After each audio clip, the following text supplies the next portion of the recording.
solutions to improve low uptake of cancer screening. So today I want to share with you the trial where we tested 2 behavioural interventions. One was a planning tool, and I'll go on to tell you a bit more about that. And the other was testing a suggested deadline. So both interventions were delivered with the mailed fit kits that are sent out in the post to people in Scotland aged between 50 and 74 years old. These are the screening programmes we have in Scotland, just for a little bit of context. So we have breast, cervical and bowel screening with a range of different ages. And we are looking to introduce lung screening. That's definitely on the horizon. It's been approved by the UK National Screening Programme, and we're still in the process of working out how best we implement that. Across the 4 nations of the UK, we offer the same screening programmes, but there may be slight variations between the countries of England, Wales, Northern Ireland and Scotland in terms of the age range, but broadly speaking, we're fairly similar. So this is Scotland, marked on the map of Europe. We're a country of 5 million people, which I think is the same size as the population of Melbourne. So we're not so big. And we like to think it's quite challenging for us because we have our rural communities living in the highlands and islands, but that rurality pales in comparison to your experience in Australia. But yeah, most of our population is in the central belt, as we call it, which is to the south of that circle. But yeah, so despite being freely available on the NHS in Scotland, there are stark inequalities in uptake.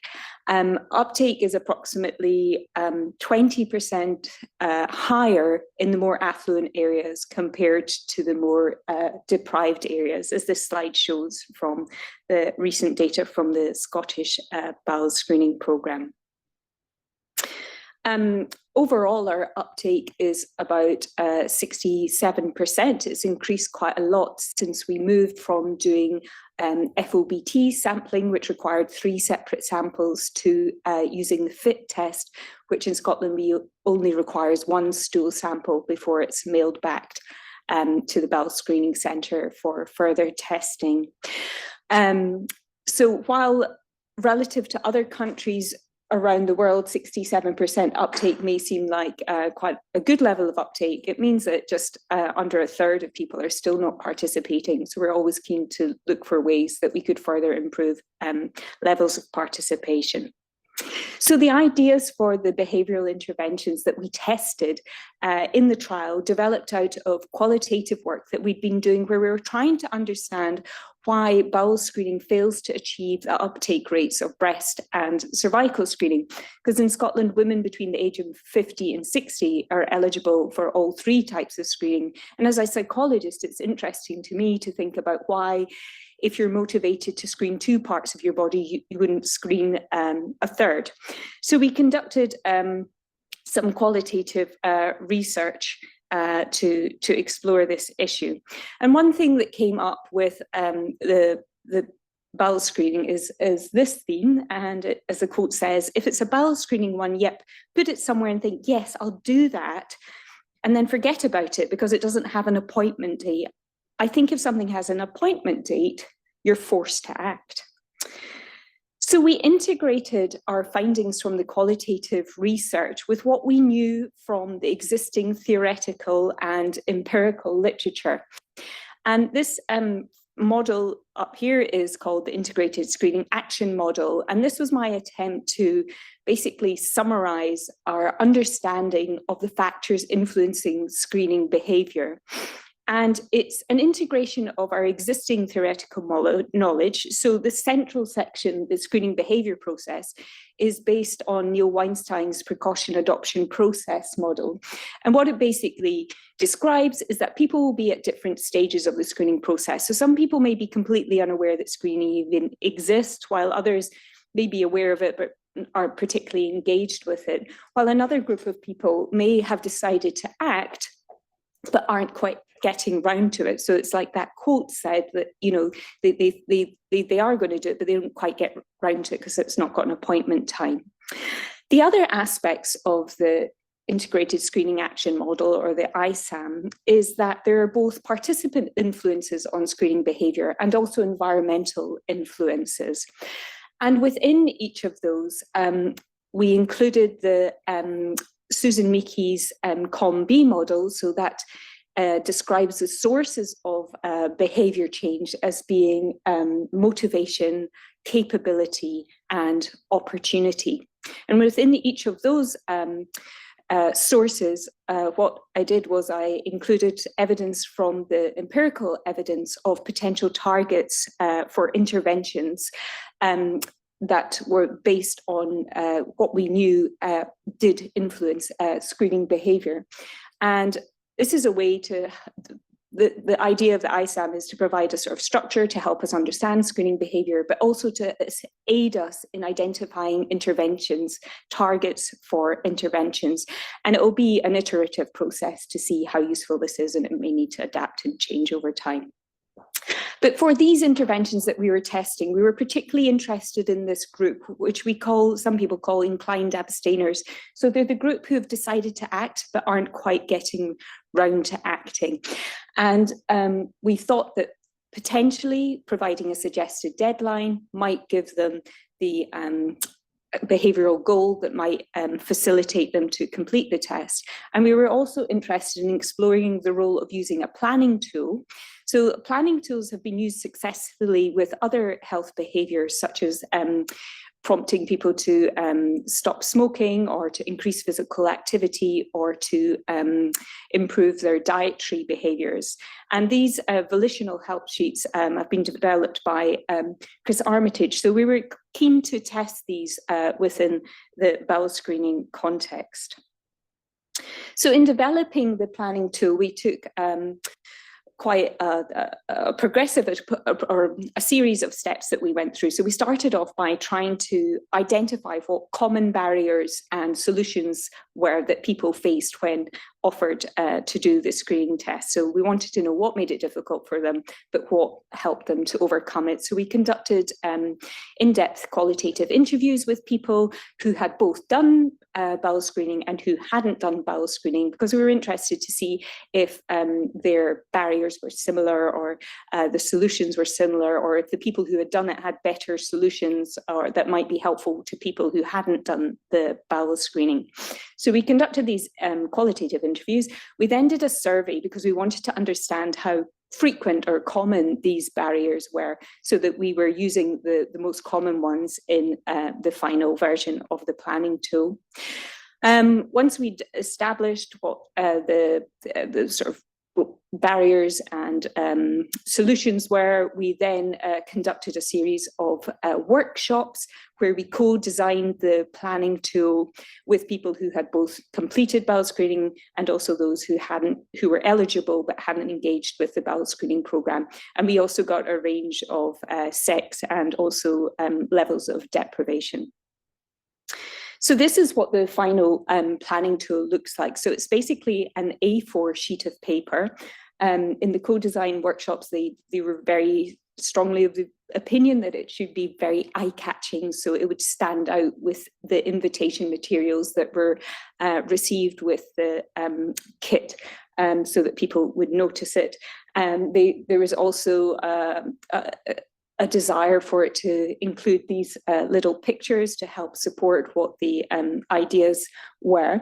And so it concerns, it includes things such as feeling scared, or keep putting it off, or not sure about how you use the test, down one side, and then on the other is the tips or solutions, so ideas about how you might overcome them. And the idea with this type of planning tool is that you are meant to take a pen, as illustrated, and draw a line between what you think your concern is and what a potential solution might be. And the idea is that doing this, the actual physical drawing, makes it more salient in your mind, so that when you come to do it, you're more likely to enact the behaviour. The suggested deadline intervention was much more easy to develop, because all we did was simply change one sentence in the invitation letter that was sent out from the Bowel Screening Programme with the kits. And so we added this one sentence: please return your kit within 4 weeks, and we gave the date, or as soon as possible. And we tested 1 week, 2 weeks, or 4 weeks, because we weren't too sure what the optimal number of weeks would be. So this is the design of our randomized controlled trial. We had 8 different groups, and we randomized 40,000 adults consecutively over the course of about 10 days. To be randomized to one of the 8 groups. So we had a control group, so they just simply received the standard invitation letter. We then had a group who received a 1-week deadline, a 2-week deadline, a 4-week deadline. Then a group got simply the planning tool by itself. And then we were interested to see if there was any interactions between the interventions. So then we looked at what the impact of having a planning tool plus a 1-week deadline, planning tool plus a 2-week deadline, or a planning tool plus a 4-week deadline. So that was the design. And these are the results. So in the control group, we see that uptake was around 66%. With a 1-week deadline, it didn't make much difference. But if we included a 2-week deadline, the kit return increased by 1.9%. With a 4-week deadline, it was 0.8%. Very interestingly, if we sent the planning tool on its own without a deadline, it was actually detrimental to kit return, and kit return went down by 2.8%. But if combined with a deadline, we see that with a 1-week deadline, it was 1.8%, with a 2-week deadline, it was 1.7%, and with a 4-week deadline in the planning tool, it was 1.1%. So a really interesting range of results that we obtained, and not probably what we hypothesized was going to happen, but it's given us lots to think about since we got the results. This is the multivariable analysis where we controlled for age, sex, the Scottish Index of Multiple Deprivation, and urban-rural classification. And what it simply shows is that any deadline compared to no deadline in Model 1 had increased odds of 1.13, whereas the planning tool made no difference to kit return. And then in Model 2, it shows that there was a significant interaction. And again, with a deadline, we see an increase in kit return, but the planning tool with no deadline was detrimental, and the odds were 0.88. We also wanted to establish participants' views on the acceptability of the intervention. So in a sub-study, we sent out surveys to people who had been randomized to the 8 different groups. And we saw that overall both interventions were perceived to be highly acceptable. This one is for the planning tool, and 80% of people thought it was acceptable.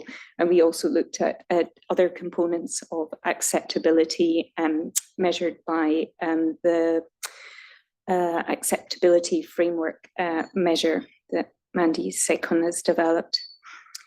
We also conducted interviews with people across the 8 different groups to get their views on what they thought about the interventions. And this quote relates to the planning tool. And this person says, oh, I think it is fair, because if you do have concerns, or, you know, that they might think, well, it's maybe just me that thinks like this, but if they can read that, perhaps it might be a general concern for folk, or to have tips to help them. It might reassure them a bit that they're not alone, and it's not an uncommon feeling to feel like that when you're doing the test.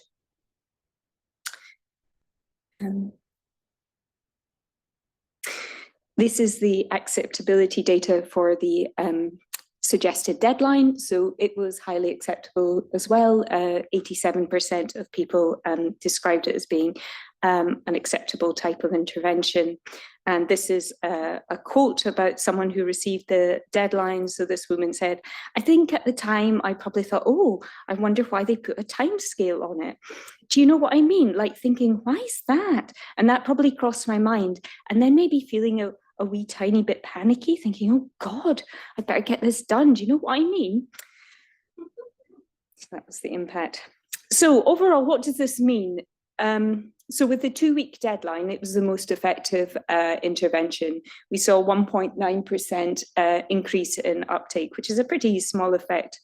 But because the bowel screening programs operate at a population level, this would mean that within the Scottish Bowel Screening Programme, within a 2-year round, 34,000 additional people would be participating. And we estimate that this would amount to possibly 20 lives saved within a 2-year screening round. And then if you work that up to the size of the UK population, this would be 268 lives saved, which is quite considerable given all we're proposing to do is change the wording of the invitation letter to include a suggested deadline.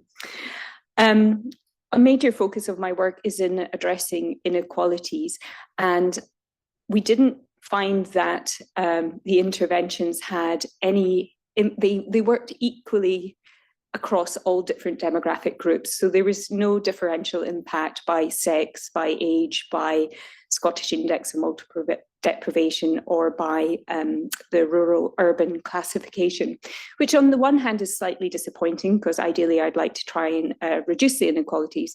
But on the other hand, often interventions exacerbate inequalities. So actually it's very good in a way that they haven't done that, and they are equally effective across all the different demographic groups.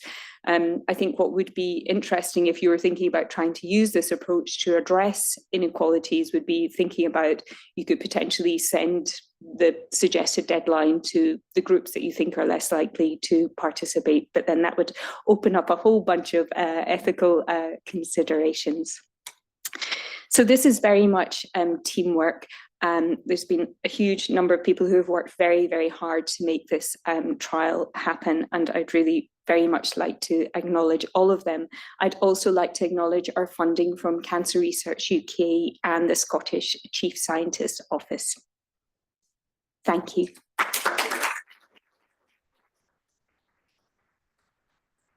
Particularly like the way Katie makes it look so easy and simple, and I know how much work has gone into it, because when I visited last year, I know you were about to do all the interviews and talking about the process and how tricky it is. I guess I'd like to start. I've got a couple of questions. I guess the next thing is, you know, given this result, what's happening with sort of potentially implementing this into policy and practice? And I also think maybe the next step ahead about, you know, would this work as a digital thing? Could you look at sort of getting people to put this in their diary or calendar or something as a reminder? Do you have any comments about that? So firstly, I think definitely within the Scottish Bowel Screening Programme, they are very interested in the results. I'm keen for them to be published and fully peer reviewed, but I think I think we're heading in the direction of them potentially being implemented. I think there is an appetite for that, but I think we'll need to see how that plays out. I want the results to be published, and but yeah, I think it's moving in the right direction in terms of implementation. I think it's great that we found this result, but I think it opens up lots of opportunities to how we can build on it, and as you're suggesting about getting people to add it to their diaries and all those different things, and yeah, because you could potentially, this was a mailed intervention, but you could potentially send it by SMS and then they can just click and add it in, or I think there's loads of scope for further research to explore it, but it's just so important that we do these trials and get the evidence to see exactly what the impact and what the size of the impact is, and the value of the research. Sure. Yeah. Follow up with that is a question of someone who turned 50 while living in Glasgow. Oh, really? Oh. recognising how the system worked there, I'm really mindful that your standard primary care is coming through a dedicated clinic that you're associated with. The clinic had nurses that when you were turning 50 made it very clear there were some expectations of what you need to be getting organised for. So in my care there, this was actually raised in advance that it was something I was thinking to do. Now, this could be that I was living at the right end of Glasgow and I think you not down maybe in Paisley. were. So I was just curious, is this something you've thought about trying to integrate within the NHS Scotland more to maybe get it more into that systematised approach where you flag that if there's an appointment at the beginning or if it's seen as part of your care, it would be ticked off rather than just getting it in the mail? I'm delighted that you were so well looked after while in Glasgow. I don't think my understanding is that that's quite unusual that you'd be prepped up for it in that way, but that sounds like the ideal, because people often say it's a really unpleasant surprise because it comes very close to when your birthday, and so yeah, it may be the day of their 50th birthday and they get this package and they think, oh. And then, yeah, it's not such a nice birthday present. But I completely agree, because I think if people are prepared as the way you described, that would be optimal. And there's often been criticism that particularly the bowel screening programme has operated outside of primary care. And so that's having that better level of integration would be ideal if that could be replicated.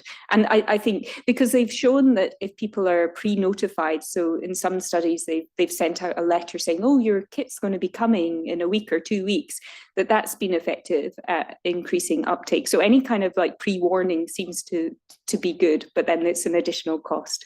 There's lots of questions. Mina. Thank you for a lovely talk. It was really good. Thank you. You spoke about inequalities by age, sex, rurality and deprivation. I wonder whether you've looked at differences by ethnicity and whether you think the intervention will take that into account.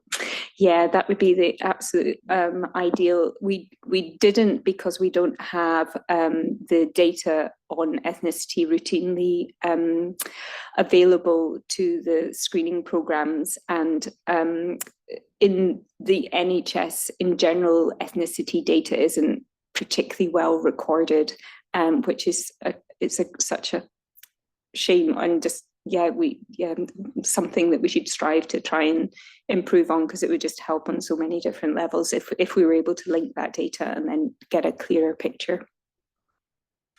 And then two quick questions. Do you think this data is generalisable to other countries like Australia? In other words, is our program sufficiently similar to be generalisable in terms of the 1.9%?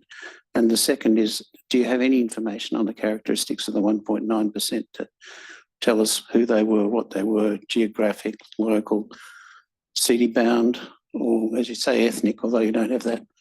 Oh, that's a really good question. But I'm trying to think within the data if we'd be able to figure out that. I think these were these all first screeners, or were they? No, it was basically the randomization just happened consecutively. So there's a big list of people who are going to be invited over each week, basically. And so they're a random mix of people across the age groups. That could be another characteristic that you... Yeah. No, that's something I should really speak to the statistician about, because that would be interesting. But I suppose what we've seen is there weren't any differences or interactions across the main demographic groups, which would maybe suggest that there weren't particular characteristics. Sorry, what was your generalizability? Generalizability. I would have thought it would be generalizable. I feel that there's, across all countries, there's very similar barriers to screening, and I think this type of intervention where you're sort of prompting goal setting ought to work for most humans. So I think there would be a good chance that it should work in the Australian setting. Would be my prediction. Thanks, Finn. Carleen. That was a great presentation, Kate. We did something similar quite a few years ago around cues to action with a randomised controlled trial, and we found your result that people didn't like it. The planning tool, they didn't like to be, either they were, in our study, they were given an option to develop their own planning strategy or to use one we suggested. They especially didn't like the one we suggested. And I think there was a sense in our study that people didn't like it because they felt patronised. And I wondered, because in some senses you developed that for a very specific group in terms of the precaution adoption process model. I think you described them as the inclined abstainers, but you were sending them to everyone, not just the inclined abstainers. So while the inclined abstainers, if you could have tested them separately, might have benefited from the tool, or the others, depending upon where they are on the stages of change, may have reacted differently to it. So I think it's hard in the context, this is where a national program doesn't enable you, without going back and doing surveys with everyone in the program, to work out that subtlety. And as Finlay says, it's really important to think of the population as a whole bunch of subpopulations who might react differently to different sorts of interventions. So I think great study, and I totally agree with the cues to action or implementation intentions, but I think there's kind of the nuances in the detail. And I don't know, in the context of a national program, how you kind of balance that. I don't know if you've got any ideas. No. I don't know. I suppose one of our co-investigators said, well, this planning tool didn't work. Which means, so his suggestion was that another planning tool might work. So just because this one didn't work, then maybe there was something about it. And we're still analysing the qualitative interviews. So I remain optimistic that more light will be shed on that to give us some clues. So I don't think planning tools are completely dead in the water, but yeah. Maybe if you took out, as we were talking about before, all the rescreeners, and just looked at the initial offered people and then looked at the impact of the planning tool, that maybe you'll get something at that point rather than the rescreeners who already have done it. They know what it looks like. They know how to do it. No, you might get correct. We did think about that in a subsequent study. We could send it. Well, we could either send it to the people who were being invited for the first time, or we also wondered about whether because a reminder letter is sent at 6 weeks. So maybe it would be better placed then, because those people maybe are less reluctant, whereas the people who just routinely do it will do it sort of quite quickly anyway, and maybe getting that thing annoys them. Yeah, exactly. I've got a little comment here, and then I've got Ali. I think Ali was... That covered your question. Julia Brotherton said, great presentation. I agree from my personal experience. Being mailed a kit that a meaningful, in capital letters, deadline was the thing that finally made me get around to it, even though I work in cancer screening. I finally did it and sent it as the expiry date on the kit approached. I knew it would be a major hassle to get another kit ordered. I think you need to think about the justification for the deadline in order to perhaps get a bigger impact. So justifying it. So the justification was it was going to expire and a hassle to do it. So that's interesting too, adding something that could make it we did wonder about that. And we also monitored calls to the bowel screening helpline. And I think we only, out of the 40,000, I think we only had 8 calls, but people were saying, why is there a deadline? What is it? What's it about? And I'm going on holiday and I can't do that deadline. And yeah, so we did wonder about saying something like, we're making this deadline because it would help the processing if we knew when things were going to come in. But it's kind of a lie. So from an ethical point of view, we didn't know.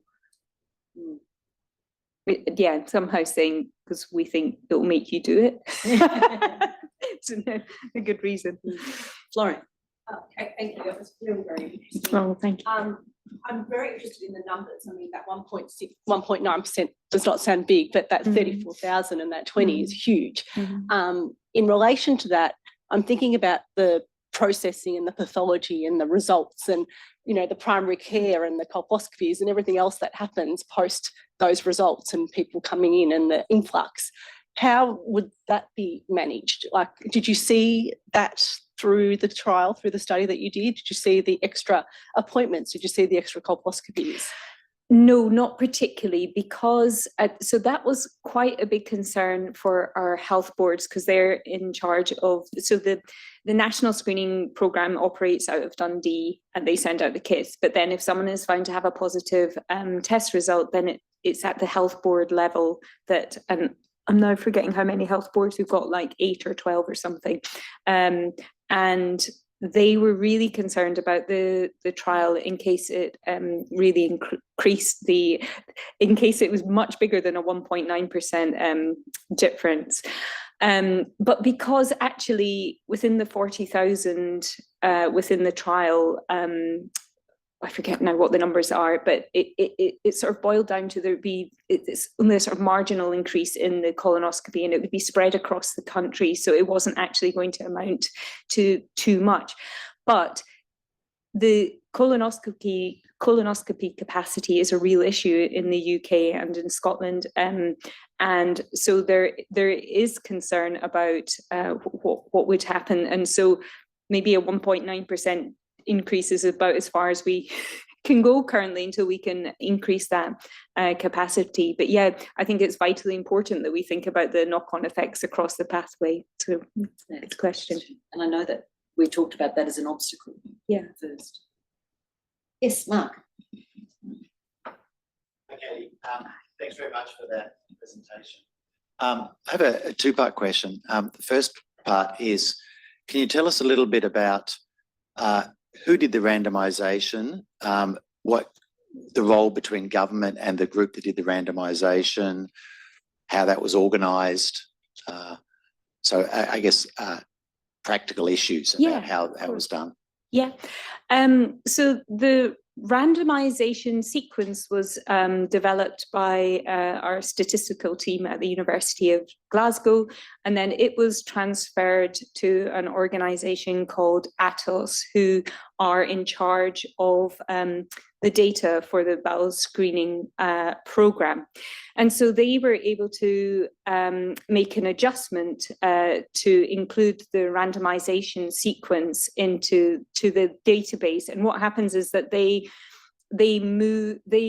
send the data for on who needs to be invited each week on a Sunday night. So they basically got a randomization sequence, added that, and set up who needed what letter or intervention across the 8 different groups. And then that was sent on a Sunday night to the mail handlers, who just implemented it, and the letters went out. Does that cover it? Yeah. And the second question is, now you've cracked the code on how to do trials in the Scottish program, what are your next trials that you're thinking of doing? Yeah, well, I suppose the ideal is what you were saying yesterday, Jenny, about having a platform trial, because what would be wonderful is if we could just keep doing different iterations, you know. So as I was saying to Carleen, you know, we could try, so the planning tool didn't work with the initial invitation, but does it work with the reminder letter, or could it work better with the people who are just being invited for the first time? What happens if you send a deadline to the people being sent the 6-week reminder? What happens if we're not so well set up yet to do the text messaging, but you know, what happens if you send the deadline via that?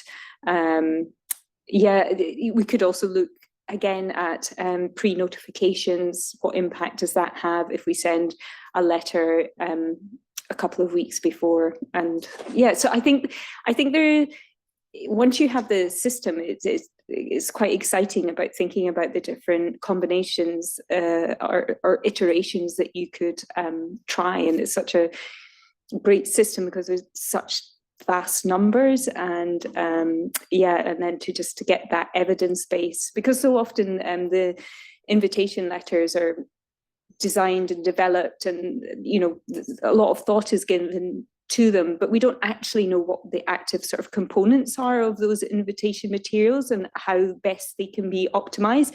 And also sometimes that we think what we're doing is the right thing to do with the planning tool, but actually it's not the right thing to do, and it's only through doing these rigorous trials that you get to understand what the best approaches are to optimize participation and begin to address inequalities. You looked at the benefit in terms of numbers of lives saved by increasing 1.9%, but if you'd introduced that planning tool and decreased the participation rate, did you look at the numbers there? Oh no, I didn't, but it'd be a lot worse. Yes. It's quite, that's a scary way to look at it. Yeah, I should do that. I think Thanks. the other thing, you talk about the practicalities of the randomisation, that's only done over 10 days. Like you get this enormous, we were talking about the excitement of doing the big experiment. It's great to have, instant kind of data. It's a very powerful way of doing this research. Yeah. It's exciting. Yeah, and then it also has application to, this is just screening, but for outpatient letters, there are other, this type of work does have application and generalizability to other areas as well within the health service. Yes, Sibel. Thank you so much, Katie. I'm just wondering, having spent a bit of time with Jenny's team and Mark's team, do you have any thoughts about why your 60% uptake that you're trying to increase is so much better than our measly 41, 42% that we have here? Is it the 1 versus 2 sample? Is it more than that? So I think the 1 versus 2 sample will be part of it, because we certainly saw about a 10% increase in kit return when we moved from the 3 sample to the 1 sample. So I think that can't be overlooked. I think there's possibly slightly different health system issues going on. I don't know if potentially more people in Australia go private or may have access that still doesn't really address all of that. Because that's all federally, so it's similar, same system. Upstream, it might make a difference. Yeah. To follow up. No.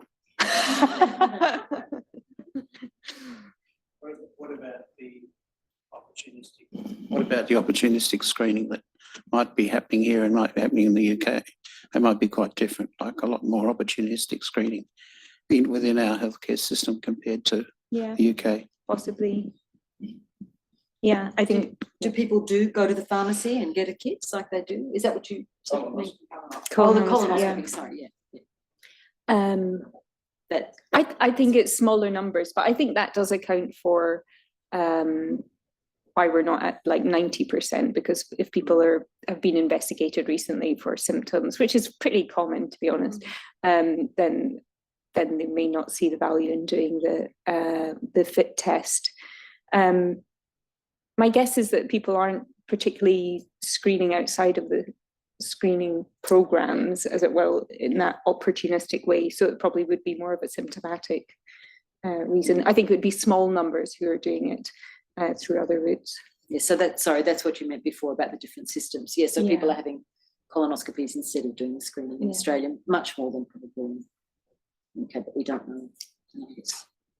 Yes, Florrie. I've got one more question. Yeah. Screening and registry type screening is really important to me, but I wanted to understand, when you're looking at the letter and looking at putting that one sentence in, did you review at all the content of the letter? Because we found when we changed over to the National Screening Program for cervical cancer, to try and get the content, the tone and the actual information in those letters right, so that it's not too lengthy, it actually gives you the right information. Did you look at any of that in relation to how the instruction or the information that's given in the letter supported the trial? Yeah, we did. So the letters had very recently been redone because we'd switched from FOBT to FIT. So I think there was very little appetite for there to be further changes made other than our one sentence. But it did fit with what was sort of in the letter already. So although the letter didn't say give a deadline, it did say now return your kit as soon as possible.